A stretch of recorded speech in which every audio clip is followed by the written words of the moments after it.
Sí. Okay, we're ready now. Okay, hello everybody. We're going to begin today conference.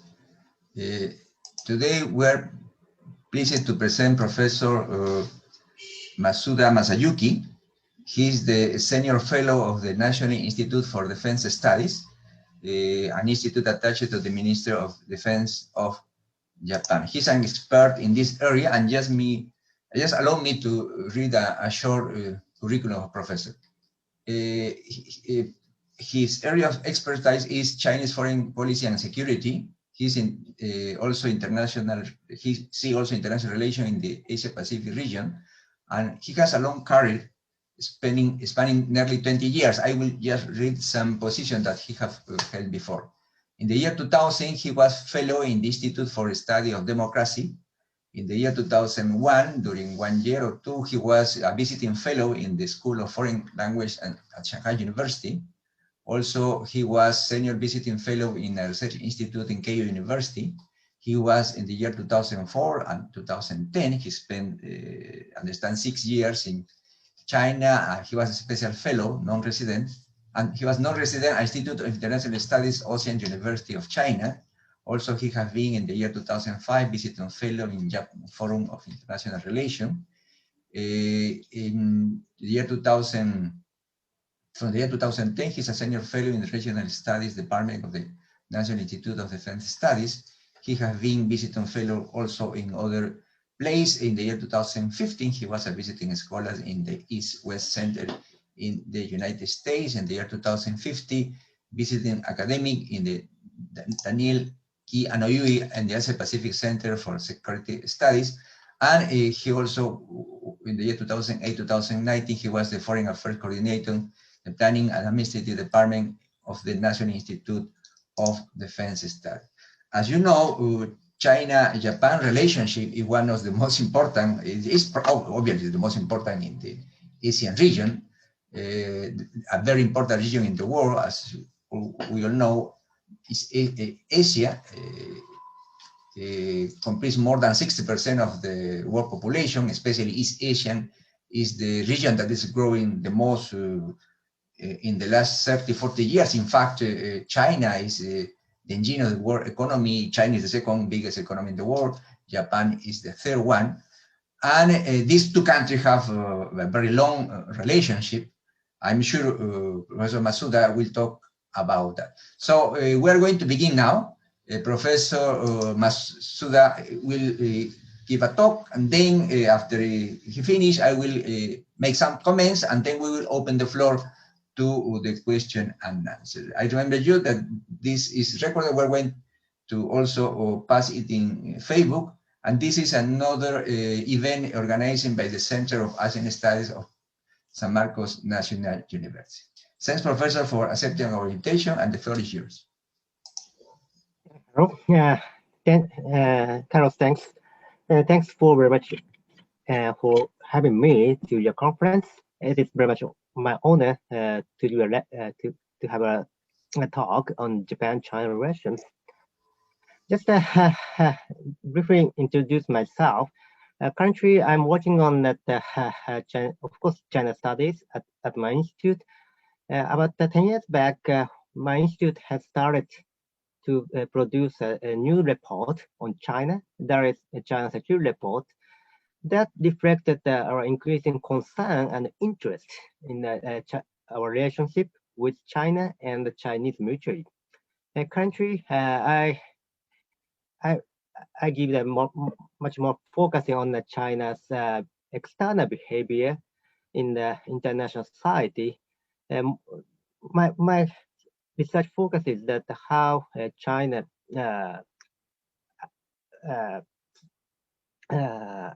received the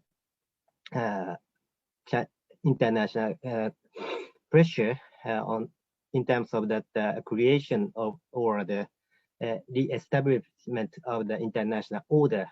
Not only just talking about that maritime domain, rather more my focus is more on that continental domain as well.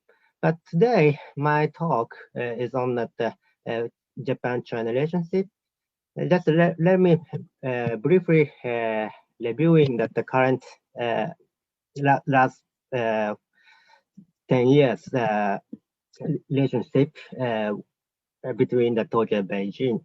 And just let me begin talking about the background or the landscape of East Asia as a premise of the Sino-Japanese interactions. First, everybody is now talking about the US-China competition or the strategic competition over regional primacy in the Asia-Pacific. According to that John Eikenberry of the United States, talking about that, just to point out that the emergence of the dual hierarchy. One is that the US-led hierarchy of security based upon the alliance relationship and partnership. And the second one is that the China-led hierarchy of economics. For the most of the countries in this part of the world, not only just in the East Asia, but in a region as well, China is the number one trading partner and the business partner as well. So regional countries or the international society is now facing that a very difficult structure of the dual hierarchy, US or China, or the US and China as well. So from Japanese perspective or the Asia Pacific perspective, what is the China's challenge for the region and beyond? One is that the China's challenge in the regional institutions. China successfully established AIB, Asia Investment Bank, in 2016. China's increasing the economic and financing presence in the Asia as well. So how we accept that China's new initiative in this regard is one of the big task for the region, including Japan. The secondary military challenge, of course, yes. China is now conducting the effort to construct a great war in the Western Pacific under the banner of the so-called A2AD strategy, anti-access and anti-denial strategy. China has possessed a great number of the ballistic missile and submarine, increasing the number of the more sophisticated or the sustainable deployment of the submarine in the Western Pacific. Must go beyond the East and the South China Sea, now operating in the middle of the Pacific Oceans as well. Finally, China, under the banner of the BRI, Belt and Road Initiative, China is domestically discussing the strategy is now discussing that about the China should should have more institutional power in the international economy and politics as well. So China's challenge has got several dimensions: economy and military and international, what's the order things as well.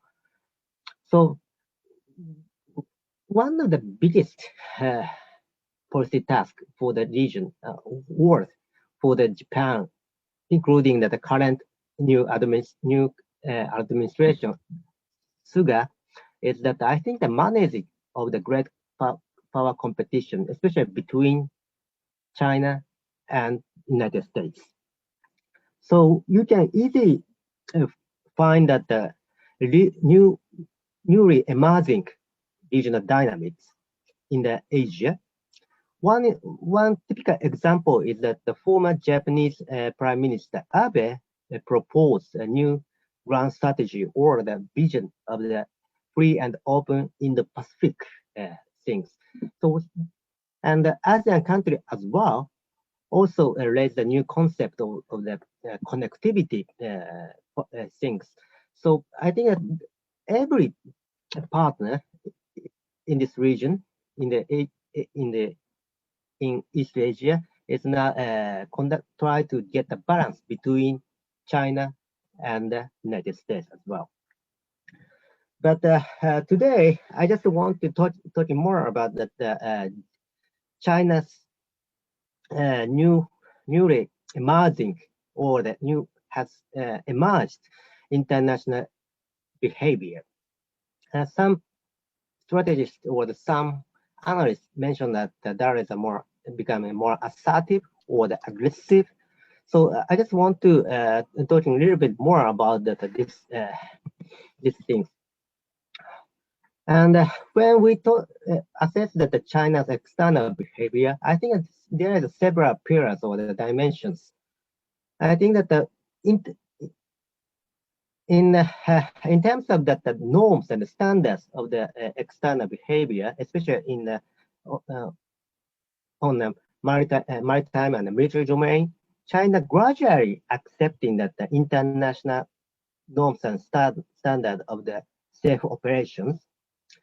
But on the other hand, in terms of the international laws and the rules, more binding or more formal and binding, that means that directly related to the national strategy.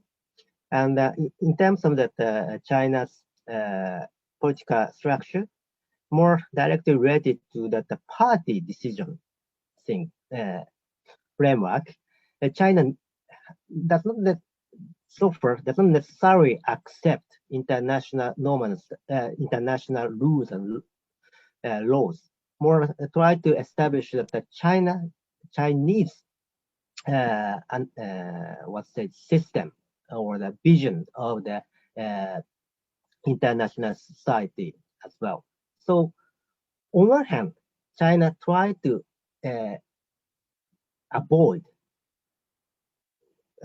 conflict or the clash with the Western states, United States in particular, by accepting that the norms and standard of the safe operation on the major domain.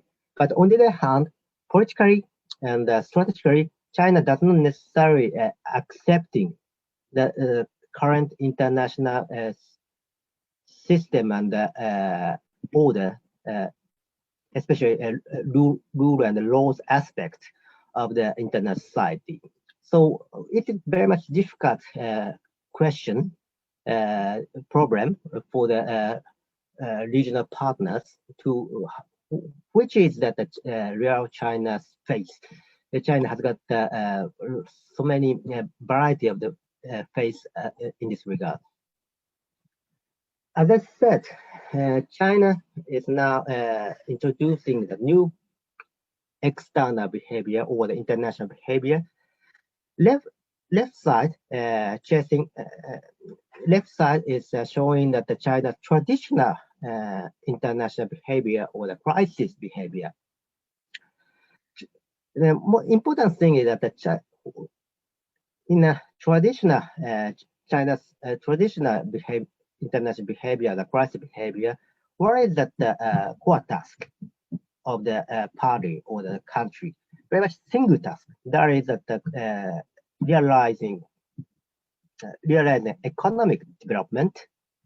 So under such circumstances, China's external behavior is that very much, I would say, very much limited use of that military muscles, and or the China also pay very much attention to that legitimacy of the behavior or the operations. Legitimacy means that both domestic and international legitimacy, and interest, and also that the limited objectives. But currently, especially since the year of the 2009, especially after that global financial crisis, China gradually expand at the first. Number one, first at the contents of the core task, becoming a much more multiple core task. Not only just talking about the economic development, rather more focused on the first party governance or the party legitimacy in the domestic society, and also that the China's leadership, including Xi Jinping and Hu Jintao, pay much more attention to the national security things. So, especially since Xi Jinping came into the power in autumn 2012, Xi Jinping administration introduced a new international strategy that is a strive for achievement, 奋发有益, for China's legitimation, especially in the Asia Pacific region. So China tried to grasp, in a assertive manner. China tried to grasp that try to realize its strategic goals as a major power, as a big power. So under these circumstances, China's external behavior or crisis behavior become more shifted toward the more assertive ones. I would say China tried to showing the strength, especially military and other muscle first, in order to deter the escalation of the situation in terms of the Chinese domestic politics. So China increased the number of the patrol vessels, cutters, especially in the South China Sea and East China Sea both. So I think that 2012 is one of the turning point in terms of the China's assertive external behavior. Finally, I just told that show the strength part. That is one of the very much important signal of the China toward the United States and the Japan, U.S.-Japan alliance relationship. China was not used. Traditionally, China does not want to challenge directly toward the U.S.-Japan alliance in the East China Sea and Western Pacific. But since the year of the 2015, China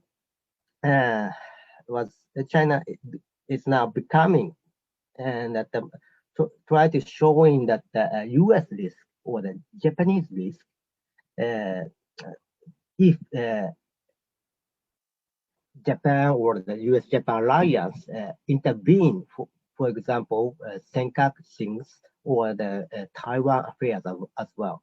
Try to showing that its military muscle in order to reject of the U.S. intervention in the China's core interest issues. So I would say I describe this kind of situation, the China's shift is very much unilateral crisis control. So that raised that the level of the concern of the Japanese policymakers, especially around the year of the 2015 and 16 as well. China, of course, very big power. Not only just in terms of the economic presence. If you pay attention to China's military and defense budget, China possesses more than about 4 times of Japanese defense budget. Number one defense military expenditure in Asian regions, and operationally, China's naval forces going toward the more distant waters, try to find out that the route to the West Pacific Oceans and also the Arctic as well. And air forces, China currently is believed to possess that about 1,000 4th and 5th generation jet fighters. And in the year of the 2025 or 2030, China would possess that a much large number of the fourth and fifth generation fighters. I guess that more than 1,500 jet fighter China would possess. That's a big number, much bigger than the United States in the year of the 2030s. So Japanese Defense Ministry and the Defense White Paper clearly mentioned that China expands its maritime activities in qualitative and quantitative ways.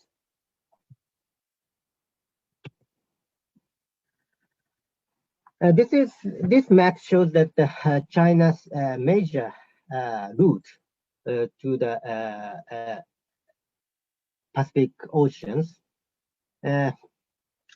Traditionally China tried to move into the Western Pacific through the route of the number 2 or 3 or 4. But recently, China's maritime and naval operations show that China tried to find a new route to the Western Pacific Oceans. There is a route number 1, northern and the southern part of the Hokkaido. If China successfully find this kind of route to the oceans, Chinese naval force can directly move into the Pacific beyond the second island chain. That directly which can directly give the physical pressure to the United States. So, and also that the country in the South China Sea, China increased the number of the operation of the submarines.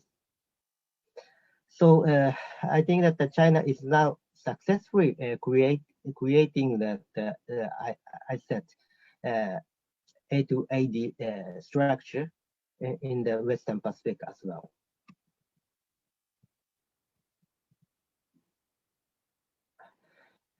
When we're talking about the Japan-China relations, especially on the security front, everybody talking about that gray zone situations or the hybrid warfare with China. I think that, as I said in before previous slide, China is now is not reluctant to showing the military muscle to deter the escalation in China in terms of the China sense. China takes a new approach. There is a new linkage of the 2 or 3 seas. What is the linkage of the 2 seas? 2 means that the South and the East China Sea.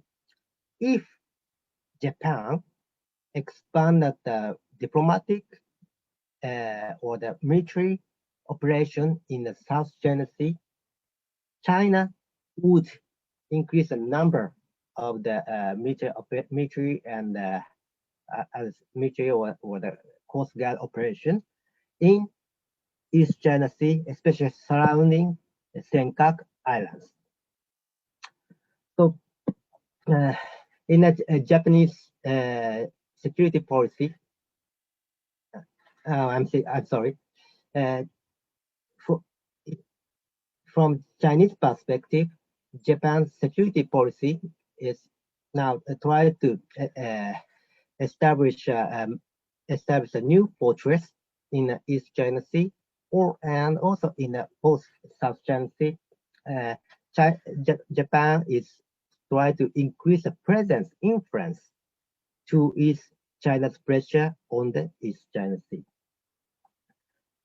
So China sharply increased the number of the patrol vessels in East China Sea, especially, of course, since 2012, as a result of the Japanese government's decision to so-called nationalize the island, but keep the level of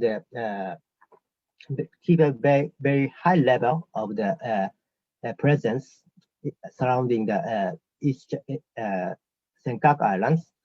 China constantly increased that fiscal pressure to the Japanese Coast Guard and Japanese self-defense force as well.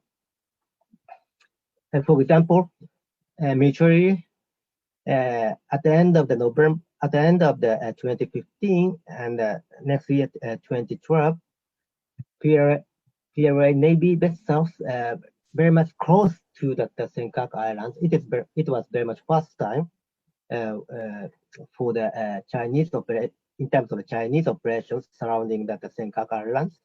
Since then, China achieved that the level of the operations surrounding the Senkaku Islands, and also that China conducted very much intensified activities since 2017 as well. And this is a military operation by China, and also in terms of the Coast Guard operation by China. Since December 2015, China introduced the more combative cutters, ships, very much big scale, large scale of the Coast Guard vessels introduced was introduced to the operation in the East China Sea. And I think China is now trying to creating a new status in this regard to the Senkaku, in order to realize that China's claims in the East China Sea and Senkaku in particular. This shows that the record of the China's government vessels and the cutters into the Japanese territorial waters. Very much great number. Red bar show that the number of the Chinese vessels identified within Japanese territorial waters.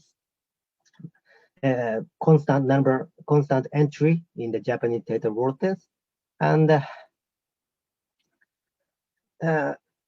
blue one shows that the Chinese number of the vessels identified with continuous waters zone, very much constant number of the Chinese cutters and vessels stationing in the continuous zone waters surrounding Senkaku Islands. In average per year, more than 1,000 Chinese cutters and vessels staying in Japanese continuous waters. So last few years, especially under the Abe administration, why is that under this kind of circumstance or structure, economically, China is now becoming the essential trading and business partner, even for Japan. But on the other hand, as stressed, China is now posing the great security challenge to the Japan. What is, under this circumstance, what is the strategic goal of the Japan-China relations from Japanese perspective? That is that the manage of the bilateral relationship. Traditionally, both sides, Tokyo and Beijing, especially in the 1980s or the early 1990s, everybody stressed that the friendship or the harmonious partnership between the two powers. But currently, especially in Tokyo, in Japan, nobody talking about that friendship. What is the strategic goal? That is the manage of bilateral ties in order to prevent any escalation into military dimension. In this regard, what is that the most important policy issue is the crisis management.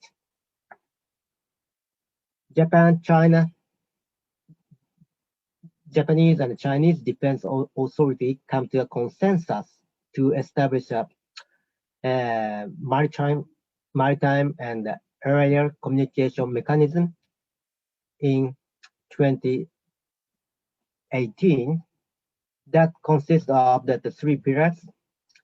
Number one is that communication mechanism will be providing our annual meeting and a special meeting between staff of the defense authorities. We already have got this, I think 2 or 3 times of the annual meeting under this mechanism. And the second pillar is that the military hotline between the defense authorities. But unfortunately, we haven't realized, we haven't established a military hotline yet. Finally, protocol. Both sides is now sharing that the protocol between the best aircraft to prevent an escalation of the tensions in East China Sea and beyond. So this crisis management mechanism is now providing that the base of the managing the bilateral relationship. But if you pay more attention to that the gray zone situation, military mechanism is of course most important, but we should have a more multi-layered mechanism, crisis management mechanism, political, diplomatic, defense, okay, economic, and also that we should have more contact between that Coast Guard authority as well. But we have only defense side, military crisis management mechanisms. So political interaction, mutual visit, does not necessarily becoming the more institutionalized, not yet. Of course, one of the biggest reasons of this is that COVID-19 crisis, but Japanese public view does not necessarily supporting that Xi Jinping's possible visit as a state guest under these circumstances. So I think that there are some gaps between the two countries on that what kind of crisis management or the partnership we should have in the future. Gaps in terms of the needs and principle, and also that the gaps in terms of that expectation to the mechanism from that public point of view as well. This shows that Japan-China Public Opinion Survey conducted in 29 last year, and this very much impression of the country, other country, I mean that the Japan, China. Japanese red one show that the Japanese public opinion of the unfavorable, relatively unfavorable feelings toward the Beijing, China. 2019, about 85% Japanese people feeling the unfavorable feeling toward China. And on the other hand, Chinese public is now increase the number of the favorable feeling toward Japan. So there's some gap, as I said, expectation of the future scenario.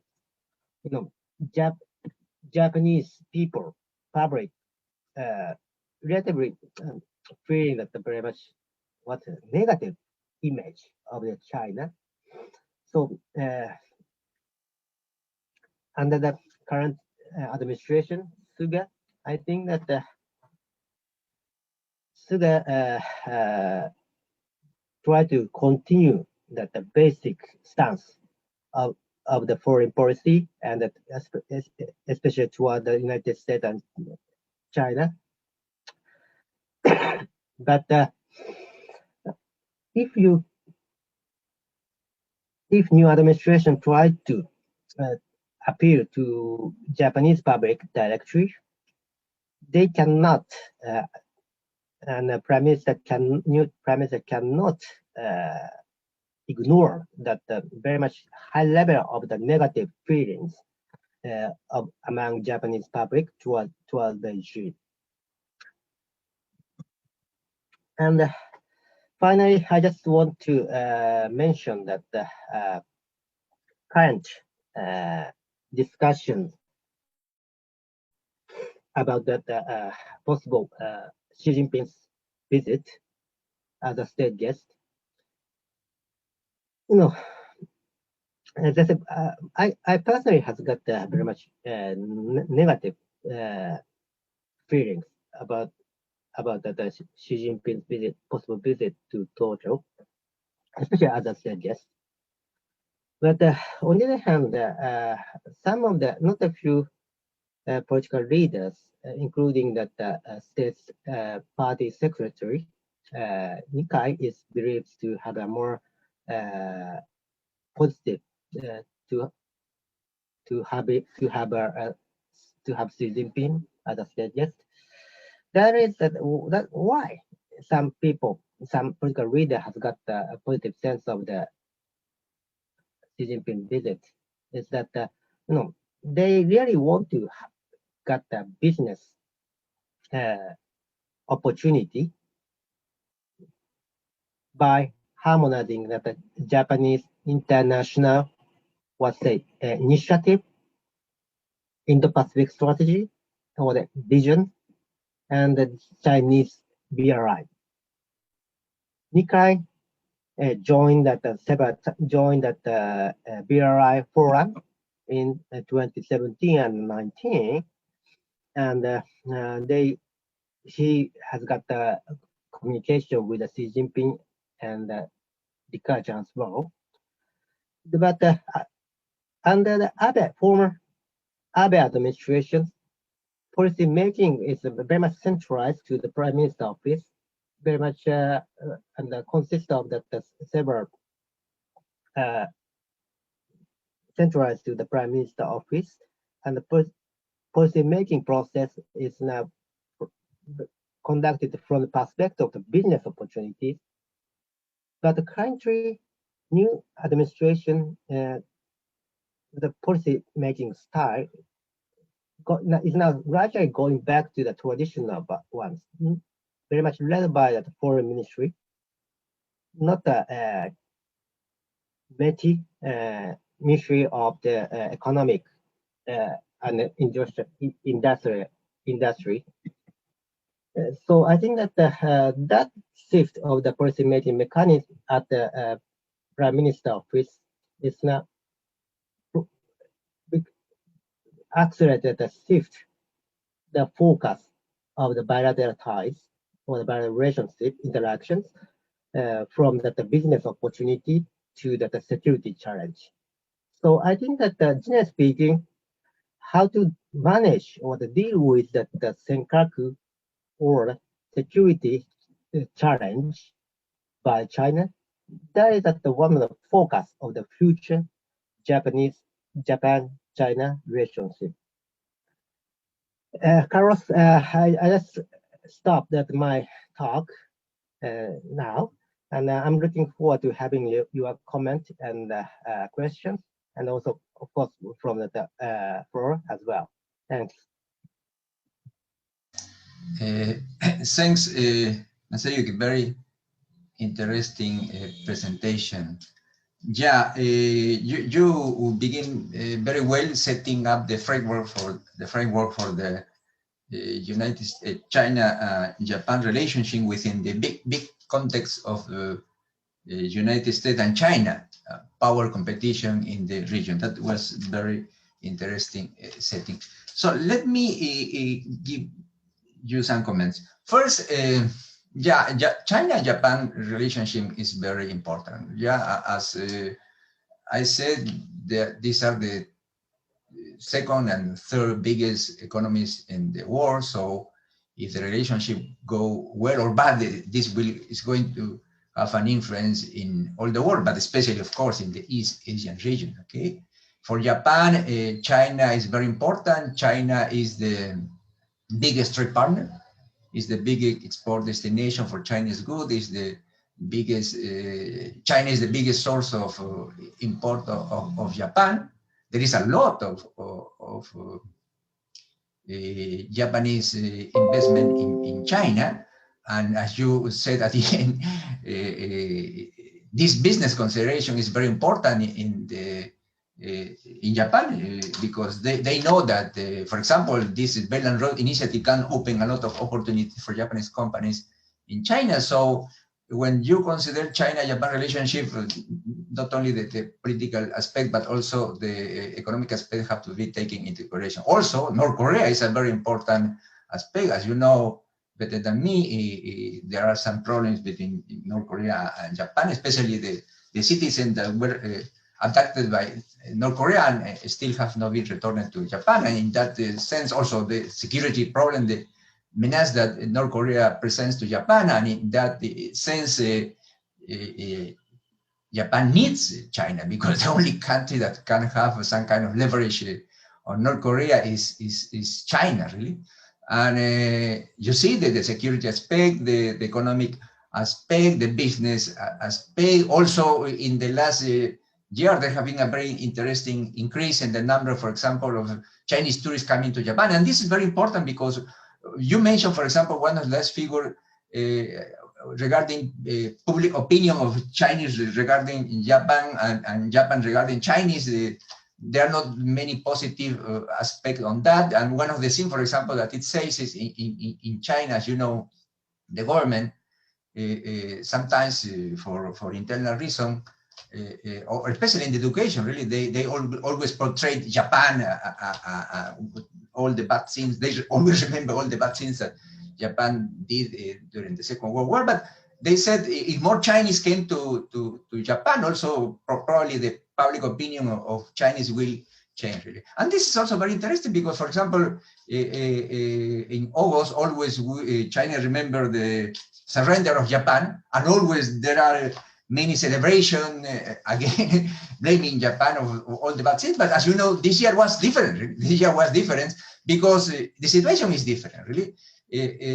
China now is embroiled in a very big conflict with the United States, and they don't want to make enemy of Japan also. So they need, in a sense, Japan. They don't want to open two fronts. Just China is in very conflicting mode with United States, and also United States is looking for the economic decoupling of China, and also, of course, China will be in a big trouble if also Japan want this big economic decoupling. Even if Japanese government is going to give some incentive money for Japanese company to go back from China to Japan, but still it is not pursuing that economic decoupling as strong as United States did. So this economic aspect is very, very important, okay? Another aspect is the more general picture that you said, the China-United States conflict during the Second World War, and after just some years ago, United States was the warrantor of the stability that have been in the Asia Pacific, and that have been the scenario that have allowed economic development in many, many countries, really. Even China have benefited of this Pax Americana in the East Asia, but this situation is changing. As you said, China is more assertive now.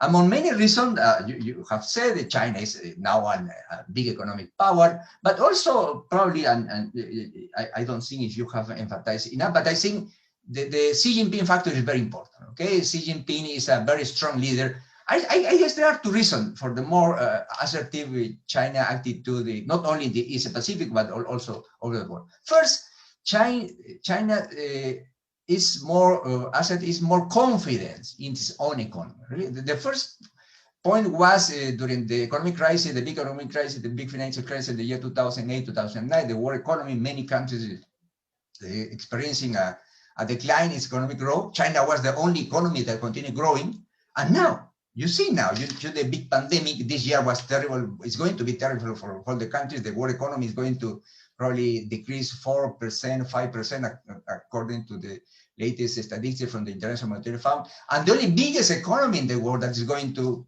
grow is China.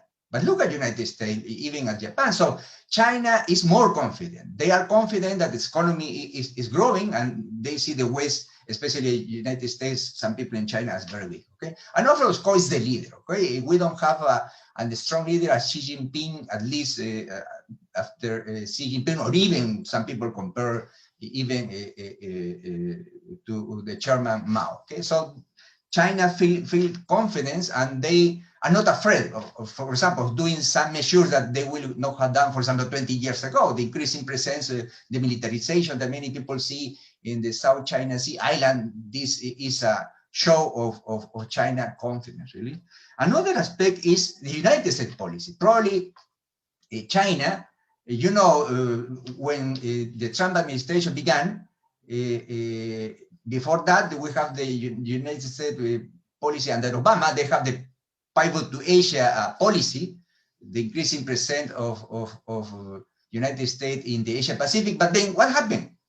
Trump came and he began, and during his campaign also, he said that the United States have no need to spend so much money defending Korea and Japan. They should pay for the military bases. So China probably sensed at that time that United States is going to withdraw from Asia, really. And then China said, okay, if United States is going to leave Asia, that is good for me. But of course, Trump realized that, or the administration realized that is not going to happen. And then we have the Quad, okay, this quadrilateral security dialogue, this arrangement between United States, Japan, Australia, and India. Just 3 weeks ago, the Minister of Foreign Affairs were meeting in Tokyo.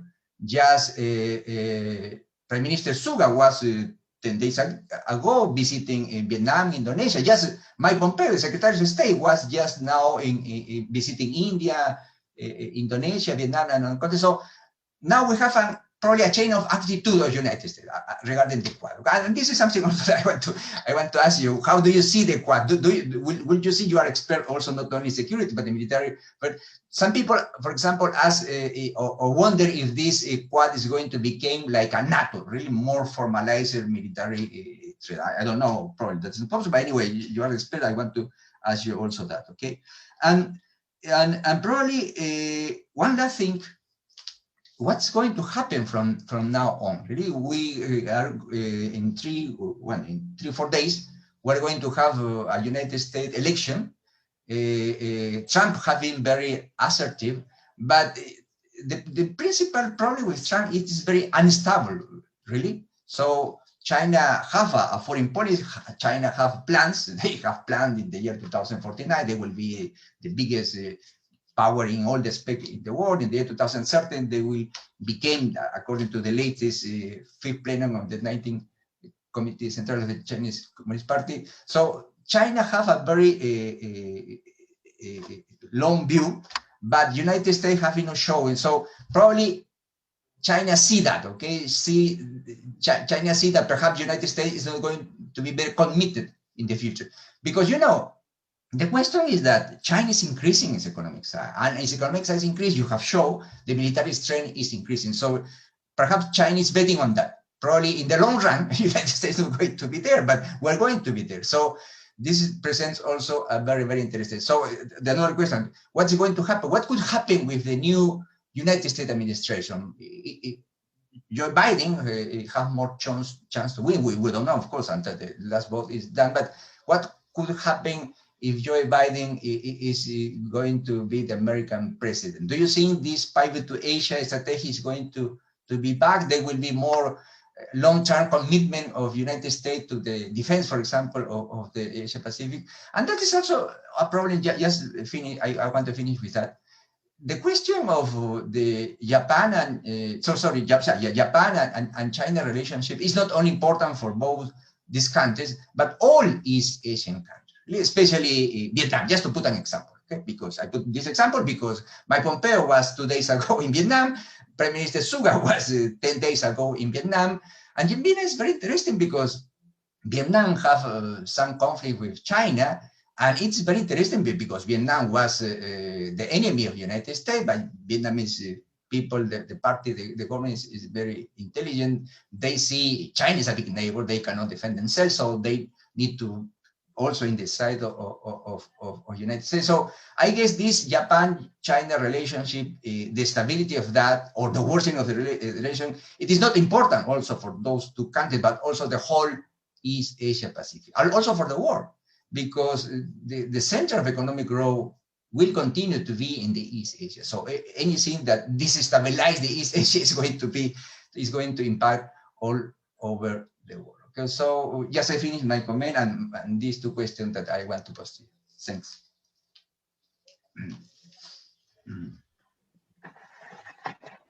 Carlos, thanks to your comment and questions. Very much, lot of questions and comments. I cannot give the right answer to your questions, but I first, as for the business relationship between Japan and China, I think that of course, especially since that 2001, since that China enter in the WTO, World Trade Organization, that situation promoted the surge in Japanese investment in China, of course, yes. But the current situation is gradually changed. And Japan's FDI in China is unlikely to have a significant growth. For example, JETRO's survey at the end of the 2017 shows that about 50% of Japanese firms indicated their willingness to expand their business in China in next 1 or 2 years, only 1 or 2 years. In the long term, they got some feelings of uncertain feelings, and 50% is very much declined from that 67% in 2011. So I think that the Japanese business cycle has got some difficult and uncertain feelings about the future prospect of the business partnership between Japan and China.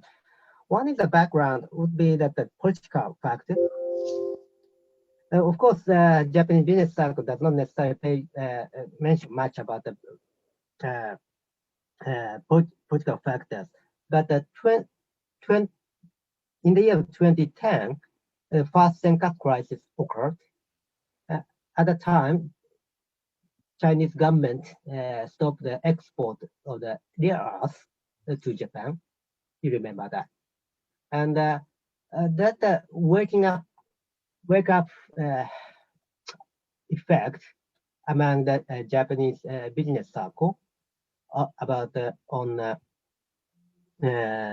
China risk, political risk of the business relationship. So Japanese business circle introduced so-called China +1 strategy, increasing the investment, for example, in the Vietnam, rather China, and also the Myanmar and India as well. So I think that even among the business circle, China has got in their mind, China has got some very much uncertainty. So increase the number of the negative view toward the Japanese investment in mainland China. Second, you talked about that Xi Jinping's confidence in foreign affairs or that economic presence and expansion. But on the other hand, China has got a great international initiative, BRI. But on the other hand, China also currently facing that very much difficult international reputation problem. One example is that no, not a few. I'm sorry. Something happened to my computer.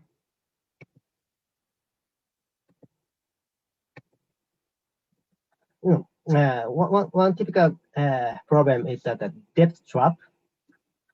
So, in order to improve the international reputation of the China's business or the Chinese investment, China tried to having Japan as a possible partner in order to, Japan has got a great international reputation, so more sophisticated or the high quality infrastructure building.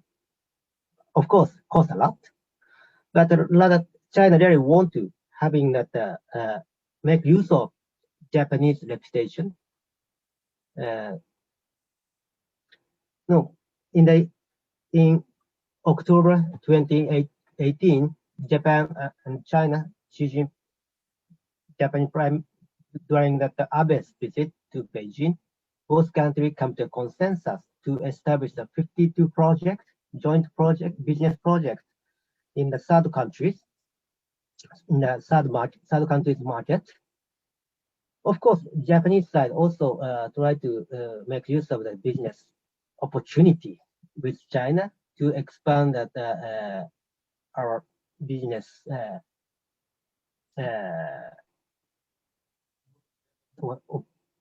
to try to make use of the opportunity. But from Chinese perspective, that kind of possible collaboration between Japan and China is a very much great effect, positive effect to increase the Chinese reputation. So I think that the Chinese confidence is still very much fragile.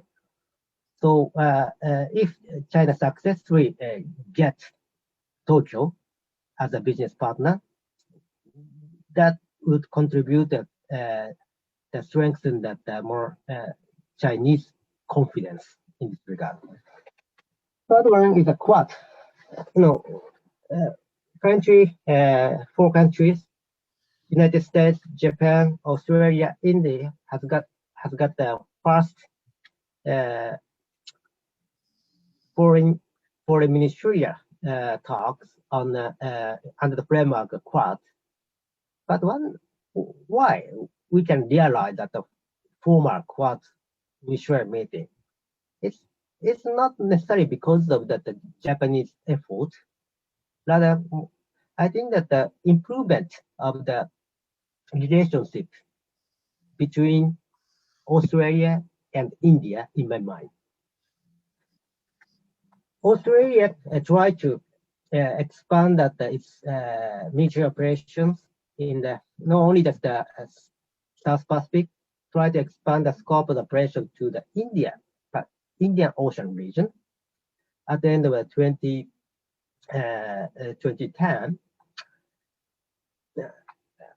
but India was very much reluctant to having that Australia as a new partner in this regard, especially in the security terms.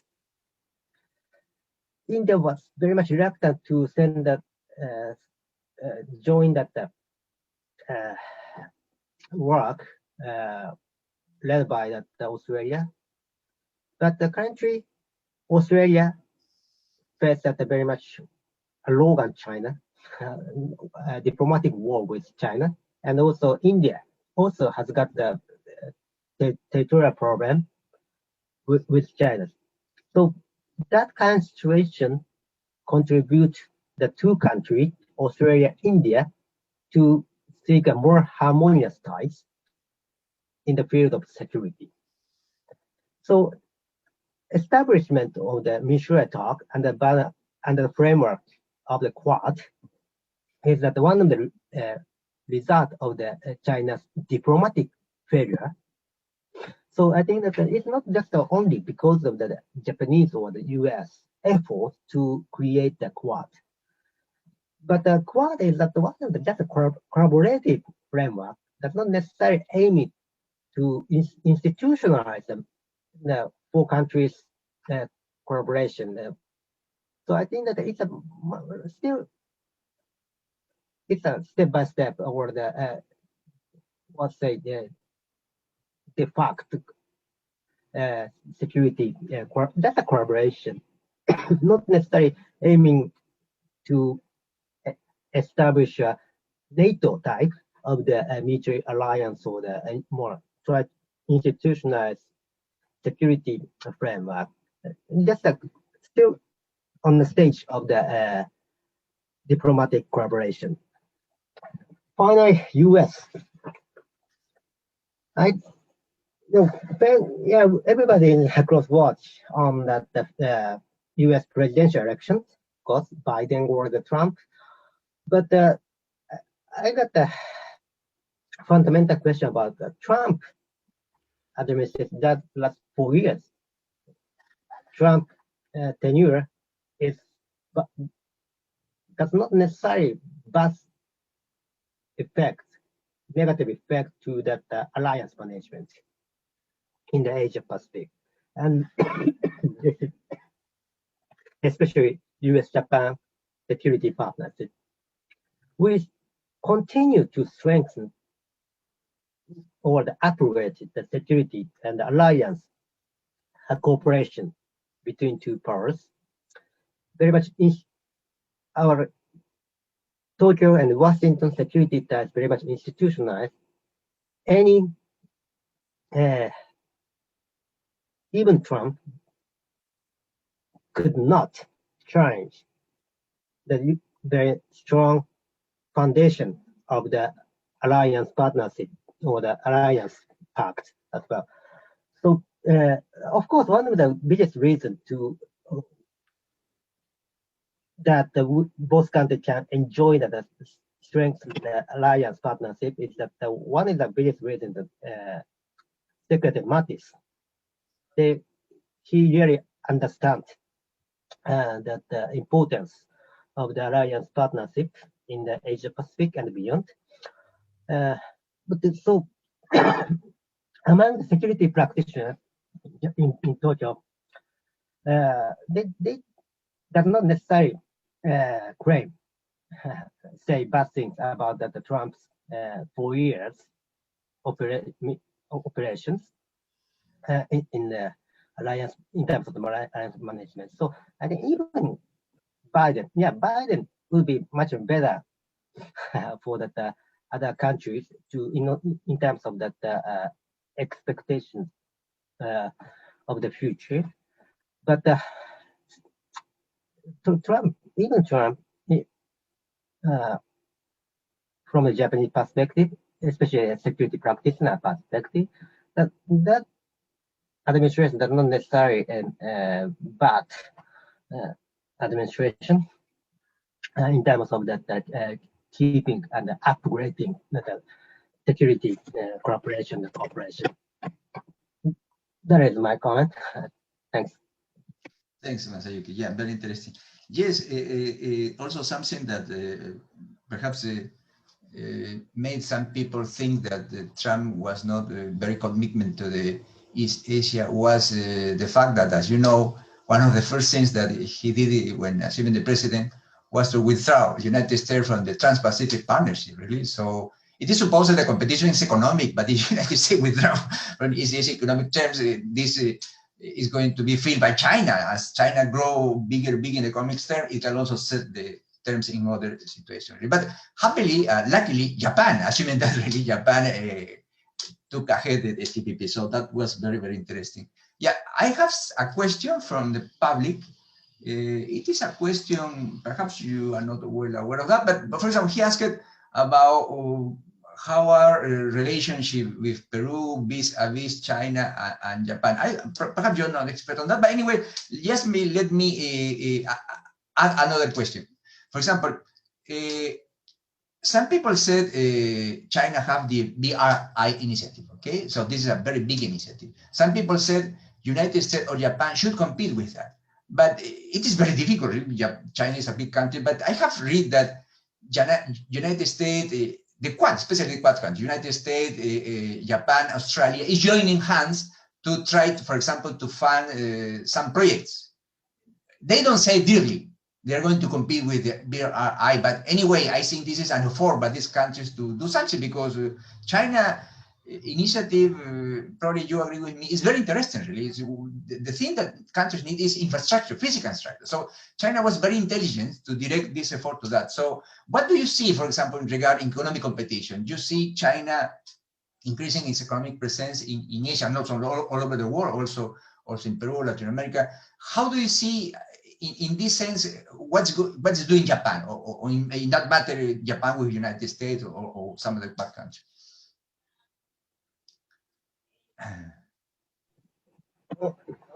Okay, Carl, thanks.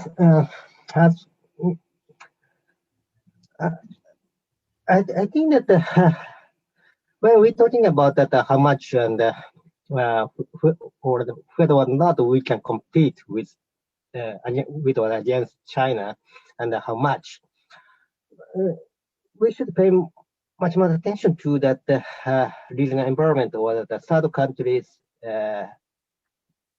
expectation to the role of China and Japan as well. So when we're talking about the BRI, BRI is a very much big project, just a dream, too big. So at least there are two dimensions. One is that the maritime dimension of the BRI. Second one is, as I said in my earlier speech, continental dimensions. So if you pay attention to the maritime dimension of the China's BRI from Japanese perspective or the US perspective, I think that the negative or the security challenge or geopolitical challenge, we cannot ignore such kind of challenge. So it's quite difficult for Japan and the United States and other Western partners to say, yes, we can cooperate on the maritime project of the BRI. But on the other hand, continental domain, China's initiative does not necessarily be a bad one, but bad things, and increasing the connectivities with the regional country and regions, neighboring country and regions. And for example, Central Asian countries is now expecting to having a more direct connection to the oceans, to the Pacific Ocean. Not only just talking about the connectivity between the Central Asia and China. Beyond that, Central Asian countries expect to have enjoy the more business opportunities with Southeast Asia and Japan. Beyond that, so that kind of connectivity, continental connectivities, is also providing us to expand the export markets. So I think that we can have much room for maneuver corporations on the continental and land-based BRI things. So under the banner, under the framework that Japan, Central Asia Japan framework, cooperation framework, we established such kind of C5+1 framework. We already showing that our agenda, or the cooperative agenda, to providing the more sophisticated, high quality infrastructure building. That kind of collaboration, Japanese collaboration, would be harmonized with Chinese initiative in that region. So business of collaboration, on the especially maritime domain, we should keep that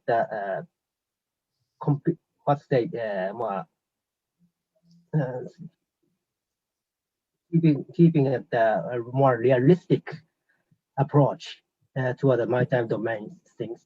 But on the other hand, we should keep a collaborative and a cooperative attitude especially toward the continental connectivity projects. I think that we should keep a balance between the competition and the collaboration. Yes, very interesting. Yeah, what you said about the, yeah, perhaps in economic terms, it's not easy to compete with China, but as you said, the quality of the project. Really. I remember something about that in the year 2070, I guess I was in Saigon, or what was Saigon in Vietnam.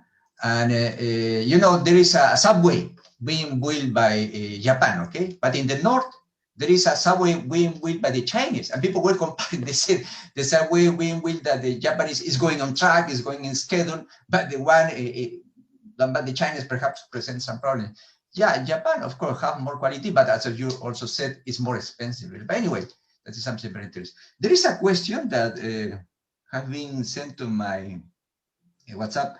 They said, you mentioned that Xi Jinping was supposed to arrive in Japan during this year's spring, but of course, this COVID-19 happened and it has been postponed. We have a new Suga administration. Do you see a day for Xi Jinping visit, or it is in standoff? There is a prayer for soon. Yeah, during the Abe's visit Beijing in October 2018, Japanese Abe requested Xi Jinping to come to visit, pay a visit to Tokyo. Both come to a consensus to having the Xi Jinping as a said guest. But because of that, the COVID-19, we could not have in that Xi Jinping as I said yes in early this year. But on the other hand, there are some obstacle in Japanese sites, even in the LDP leading party, Liberal Democratic Party. There are so many objections. Currently, some political leaders release that the document to appeal to talking about to require that the new government seriously thinking about that possible visit of Xi Jinping to Tokyo. And I would say the three obstacles. One is that the security and the Senkaku in particular.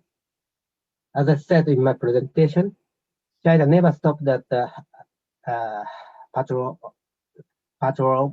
activities in the Senkaku waters, never stop. And also in the East China Sea, against that our consensus between two countries consensus, China continued to conduct unilateral development of natural resources in the East China Sea.